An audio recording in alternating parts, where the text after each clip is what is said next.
Саляму алейкум. На этом уроке я расскажу вам о последних годах правления Муктадира Билля и о следующем аббасидском халифе Аль-Кахира Билля.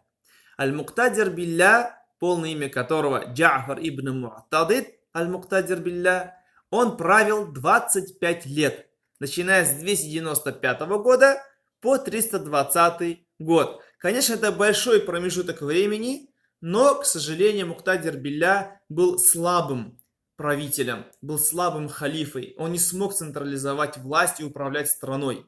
Страной на самом деле управляла его мама, его придворные, во главе которых был Мунис Турки. И за все время управления было смещено 13 премьер-министров. То есть он назначал 13 премьер-министров, возвращал их обратно. То есть очень большое было, конечно, можно сказать, современным языком, текучка министров была большая. И его самого турки пытались сместить два раза. В первый раз они хотели поставить вместо него его дядю Абдулла ибн Му'тазза, но это у них произошло сделать только лишь на один день, после чего опять Муктадира Билля вернули к должности. И в 317 году пытались поставить на должность халифа его брата Аль-Кахира. Но затем тоже на следующий день его опять вернули Муктадира Билля к этой должности. И за период этого правления, конечно, аббасидская власть очень сильно ослабла в стране. Халифат очень сильно ослаб. Государственная казна была разграблена. Север Африки был полностью отсоединен от халифата.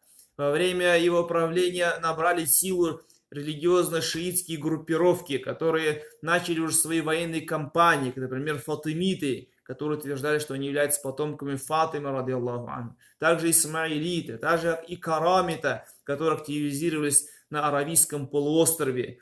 Они в той местности, которая сегодня находится на территории государства Саудовской Аравии на востоке этой страны, в городе Ихса. К ним начали присоединяться очень много арабских племен, и они начали захватывать один город за другим, до такой степени, что в 317 году карматы, они захватили Мекку и разграбили полностью этот город. Начали убивать всех, и даже паломников, и даже тех, кто совершал таваф, и даже тех, кто пытался спрятаться за материей Каабы, чтобы спасти свою жизнь. Но при всем при этом карматы даже этих людей убивали. И после этого они совершили самое большое несправедливость, самое большое преступление. Они выкрали черный камень из Каабы. То есть то, что никогда никто до этого никогда не делал. Выкрали черный камень и увезли к себе. И 22 года черный камень находился у них. И 22 года люди не могли совершать хадж. И только в 339 году карматы вернули этот камень. То есть начиная с 317 года по 339 год черный камень находился у них, и люди не могли совершать хадж. А чем же был занят халиф в это время? Халиф был занят тем, что он своими дворцовыми делами, дворцовым переворотом, потому что как раз в этот год, 317 год, турки пытались сместить его с должности, поставить на его должность его брата. И поэтому у него не было даже и времени, и сил, чтобы подавить все эти восстания. Конечно, он отправлял какие-то войска в Египет, к карматам, чтобы как-то подавить эти восстания, но уже было поздно, потому что у них уже образовались свои государства, свои войска, и подавить эти мятежи, эти бунты у него уже не было никакой возможности. И уже к 319 году, 318 году между Муктадиром Билля и его помощником Мунисом Турки начали ухудшаться отношения. Все хуже и хуже и хуже, до такой степени, что в 320 году Мунис Турки во главе своих войск направился в Багдад с требованием, чтобы Муктадир Билля заплатил жалование его армии. Но Муктадир Билля, у него не было возможности уже платить, потому что государственная казна была уже расхищена, разграблена, и у него даже не было возможности платить своей собственной страже. И он не знал, как ему поступить. И у него была идея, конечно, оставить Багдад и отправиться в город Уасит, бежать с Багдада. Но придворные посоветовали ему, чтобы он этого не делал, а все-таки вышел с той армией, которая у него есть, против Муниса Турки. рассчитывая на то, что солдаты войска Муниса Турки, увидев халифу, сложат свои оружие и примкнут к халифе. И халифа так и сделал, хотя, конечно, он этого не хотел делать, но все-таки под принуждением он это сделал и вышел со своим войском из Багдада. Впереди себя он поставил факихов, которые несли открытые мусхафы, открытые книгу Всевышнего Аллаха Тааля, и читали Коран. И он шел в своем плаще, то есть в плаще халифы, рядом с ним была его свита. Они дошли до холма, он забрался на холм, обратился к своим воинам и сказал: если вы убьете кого-то из войска Мунис Турки, за каждого убитого я вам заплачу 5 динаров, 5 золотых монет. Если вы возьмете его в плен, то 10 динаров. И после чего началось сражение между войском халифы Муктадира Билля и войском Муниса Турки.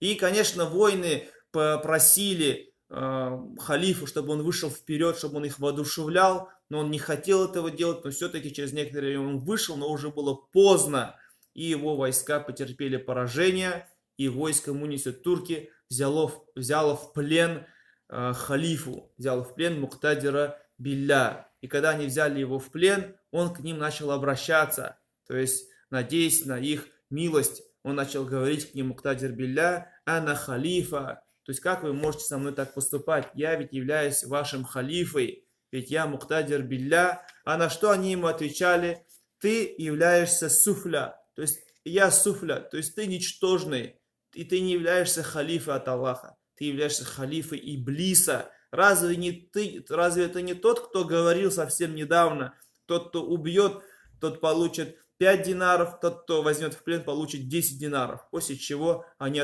положили его на землю и отрубили ему голову. После чего они разграбили все имущество, которое было у Муктадира Билля. И более того, они даже сняли с него одежду, полностью всю одежду. Он остался лежать на земле голым. И даже вот один из них сжалился над ним, подошел и положил просто хворост или пучку травы, веток на него сверху, чтобы как-то закрыть его гаврат, после чего его похоронили.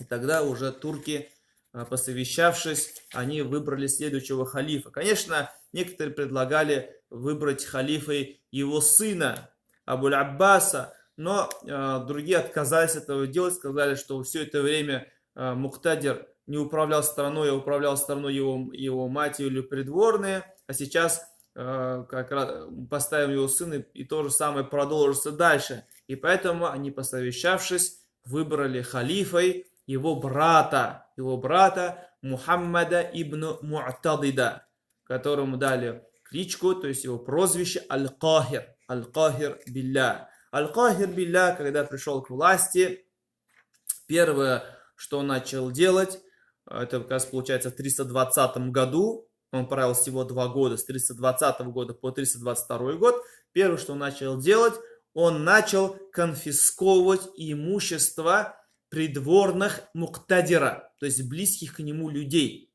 Сажать их в тюрьму, убивать их, то есть, как про него говорят историки, это был деспотичным тираном, деспотичным халифом Аль-Кахир Билля.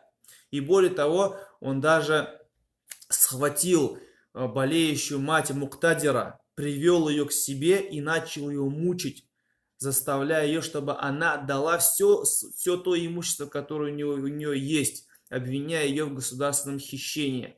Она говорила, что у меня не осталось ничего из имущества. То есть все, что у меня было, все мои средства, которые были, я их потратила как садака, то есть раздавая людям. На самом деле это была праведная женщина, которая очень много лет она содержала хаджиев, отправляла бесплатно хаджиев, поставляла им питание и тому подобное, открывала больницы во всех уголках халифата. Так вот, он не поверил ей и повесил ее мать Муктадира Билля, Шагаб, повесил ее то есть к потолку на одной ноге. То есть она висела, то есть привязанной на одной ноге, то есть головой вниз. И даже, как про нее рассказывают, что даже она мочилась в таком положении, то есть в таком униженном положении она была, и при всем при этом Кахир Билля плетью бил ее, заставляя, чтобы она сказала о своих богатствах. Но она говорит, что у меня этих богатств нету. В итоге он сказал: тогда хорошо, все, что ты владеешь, даже твой дом, сейчас будет записан как государственное имущество, у тебя его отбираем. И писцы не хотели этого записывать, сказали, пока мы не увидим, что она сама признается в этом, сама не откажется от этого. И на самом деле этих писцов, факихов привели к ней, а когда они увидели ее, они заплакали, сказали: неужели ты и есть Шагаб, как с тобой стало, как меняется мир. Совсем недавно она была, можно сказать, главной женщиной в государстве, а теперь она в таком положении находится. Они плакали, и сквозь слезы они записывали документ, в котором она отказывается от всего того имущества, которое было у нее, после чего она умерла. То есть вот эта женщина Ашага. После чего Кахир Билля, то есть уже начал править и пытался избавляться от всех придворных турков. Даже он говорил, что турки являются врагами для халифата, являются врагами для мусульман. И увидев это, мунисы турки и его визирь, который звали Ибн Мукля, они, посовещавшись, решили сместить с должности Аль-Кахира Билля и назначить на его место другого человека, которого звали Ахмад ибн Муктафи. И даже более того, они даже дали ему присягу. Через некоторое время Аль-Кахир Билля узнал об этом тайном заговоре и начал убивать, уничтожать всех тех, кто был замешан в этом заговоре. И начиная с Ахмада ибн Муктафи, кого они хотели поставить на трон. После чего он схватил своего министра. Которого звали Абу Али ибн Мукля. Он схватил его и убил его. После чего отрубил его голову, положил ее на поднос, и принес к его отцу, к Мукля.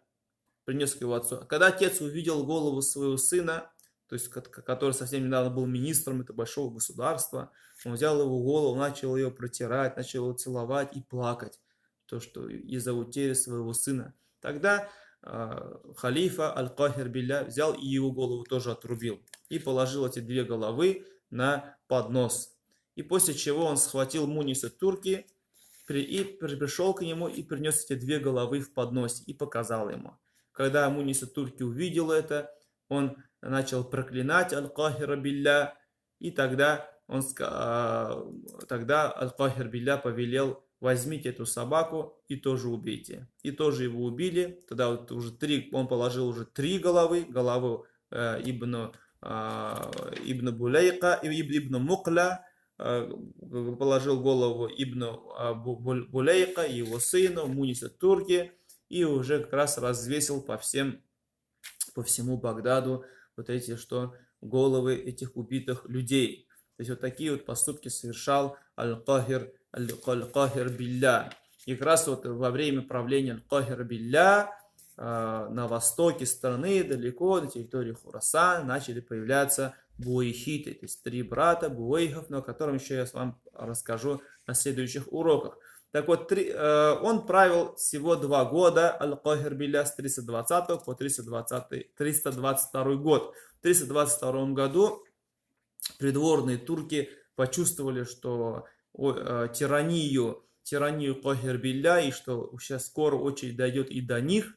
И поэтому в 322 году они совершили государственный переворот, схватили Кахира Билля и начали его очень сильно мучить, как об этом Исмаиль ибн Касир говорит, что они такие виды мучений, страданий нанесли ему, что никогда никто так никогда над людьми не издевался. И они, более того, они даже ослепили, оставив его без зрения, халифу Кахира Билля, и заставили его отречься от престола и передали власть, посадили его в тюрьму и передали власть уже его племяннику, то есть сыну Муктадира Билля, который звали Абуль-Аббас Мухаммад ибн Муктадир, дав ему прозвище Ар-Ради Билля. То есть в 322 году начинается правление как раз этого халифы Ради Билля Абуль-Аббаса Мухаммада ибн Муктадира Ар-Ради. Но об этом, иншаллах, я поговорю на следующем уроке о времени правления роды. Ассаламу алейкум ва рахматуллахи ва баракатух.